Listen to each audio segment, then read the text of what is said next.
Семинарға арнайы келген президент әкімшілігінің өкілі Ғалым Шойкин дін саласындағы мемлекеттің өзекті мәселелері, проблемалары мен перспективаларына тоқталды. Ал дін істері және азаматтық қоғам министрінің кеңесшісі Бақытжан Көлекеев діни қызмет туралы заңға енгізілетін өзгерістер мен толықтыруларға қатысты пікір білдірді. Заңнаманың жаңартылған жобасы әзірленген. Енді 2 кодекс пен 9 заңға 47 өзгеріс енеді. Осы жергілікті мамандарға біз мына министрліктің ұстанымдарын жеткізуге келіп отырмыз. Соның ішіндегі мына еліміздің зайырлы қағидаттарын ұстану керек екенімізді жеткіземіз. Одан бөлек мына қазіргі кездегі еліміздегі діни бірлестік және діни қызмет жөніндегі заңнамалық нормаларға өзгерістер енгізілу жоспарлануда.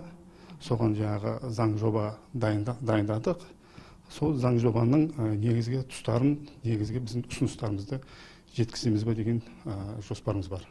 Заңнамаға енетін өзгерістер қара жамылып бетті тұмшалауға тыйым салады. Одан басқа 16 жасқа толмаған баланың ғибадат орындарына ата-анасыз жалғыз баруына да жол берілмейді. Бұл тыйымдарды жалпақ жұртқа сауатты жеткізу үшін облыстық дін істер басқармасы мен Ансар ақпараттық талдау орталығы аудан әкімдерінің орынбасарларын, дін танушыларды, қоғамдық ұйым өкілдерін, имамдарды шақырған. Бұл нәтижелі болады деп санаймыз. Себебі 287 мүшеден тұратын ақпараттық түсіндіру мүшесінің бүгін 100-ге жуық өкілі қатысады. Олар жер-жерде ең алдыңғы шептерде осы мәселелерді жеткізеді деп санаймыз.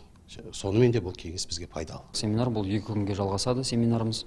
Бүгін және ертеңгі күнге тек қана бұл жерде лекторлар ретінде, дәріс берушілер ретінде зиялы қауым өкілдері, профессорлар, мүдделі органдардың, уәкілетті органдардың қызметкерлері келіп, осы жерде пікірі алысып, арнайы сұрақтармен пікір қызықталас жүргізілетін болады. Мамандар әлем елдері бас ауыртып отырған қазіргі уақыттың өзекті проблемасы радикалдану үрдісінен қазақ қоғамын арылтуды көздейді. Осы жолға шара аясында бүгінгі күнге дейін халықты діни ақпараттандыру бағытында жасалған жұмыстардың кем-кетігі де сараланбақ.